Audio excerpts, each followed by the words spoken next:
మనకి ఎంత చక్కగా మనం సామాన్యులు అన్నమాట. మనం పెద్దగా చదువుకోలేదు, అంటే మీలో చదువుకున్న వాళ్ళు చాలా మంది ఉండొచ్చు, నేనైతే చదువుకోలేదు. అందుకని సాధారణమైనటువంటి వాళ్ళకు కూడా ఉపయోగపడేటట్టుగా పెద్ద విషయాలని ఇందులో తిప్పేశారన్నమాట. అవి మేము చేశాము, చేయలేకపోయాము, మాకు తెలుసు, తెలియకలేదు, ఇవేమి లేవన్నమాట. ఎందుకు? ఒక్కసారి నువ్వు అమ్మవారి పాదాలు పట్టుకున్నావు కనుక అన్నీ తెలుసున్నటువంటి వాడికి ఎంత యోగ్యత ఉంటుందో అంత యోగ్యతని కూడా మనకి ఇచ్చేసేస్తాయి. అర్థమైందా? చూడండి, ఎవరైనా సరే భగవంతుడి దగ్గర ఏదో దర్శనానికి వెళ్ళాము, ఎవరో తెలిసిన వాళ్ళు అక్కడ ఉంటారు, వాడు మహాభక్తుడు, వాడు చూస్తే వాడు పక్కనే ఉన్నందుకు మనం మీరు కూడా రెండు లోపల అంటారా? వాడితో పాటు మనం కూడా పొందేస్తూ ఉంటాం అన్నమాట. అలాగా ఇక్కడ ఇవి శ్లోకాల రూపంలో మీకు కనిపిస్తున్నటువంటి స్వల్పంగా మీకు ఏమి లేదు ఇందులో అని చెప్పేటటువంటి విషయాలు మహాపద్మాటవ్యాం అన్నారు. అవి అక్కడ ఆయన కూర్చున్నారు, ఆయన చాలా అనుభవించేస్తున్నారు ఈ శ్లోకాలన్నీ. మీ పేరేంటో తెలియదు. ఎవరు? ఆయన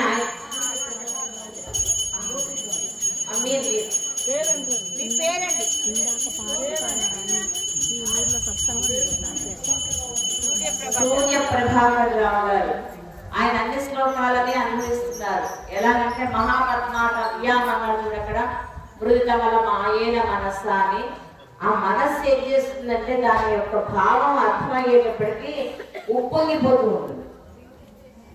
ఎలా కంపేర్ చేసి చెప్పాలంటే, మనకి లౌకికంగా ఉండేటటువంటి విషయాల్లో ఏదైనా ఒకటి కొత్తది కొనుక్కున్నాం అనుకోండి, లేదా కొత్తది చూసామనుకోండి, లేదా కొత్త ప్రదేశానికి వెళ్ళామనుకోండి, మనం లౌకికంగా ఎంత ఆనందపడిపోతామో అలా అమ్మవారి గురించి ఎవరైనా మాట్లాడితే చాలు చాలా ఆనందపడిపోతూ ఉంటారు.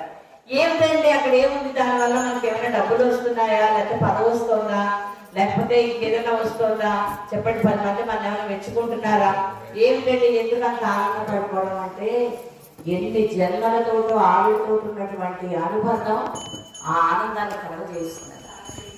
దానికి మనం వెళ్ళాలి, ఆ దారికి మనం వెళ్ళాలి. దానికోసం ఈ పూజ జరుగుతుంది. అర్థమైందా? మనం అలా కూర్చొని జపం చేస్తూ ఉండలేం కనుక, కదులుతూ ఉండకపోతే శరీరం వీలు పడదు కనుక మనకి షోడశోపచారాలు పెట్టారు. కాస్త కదులుతూ ఉంటాడు, తీర్థం అని చెప్పు, ఆ నైవేద్యం అని చెప్పు, ఉపచారాలు ఏవో చేస్తూ అటు ఇటు కదులుతూ ఉంటాడు, అది ఎక్కడ ఉంది దగ్గర ఉంది చూసుకుంటూ ఉంటాడు.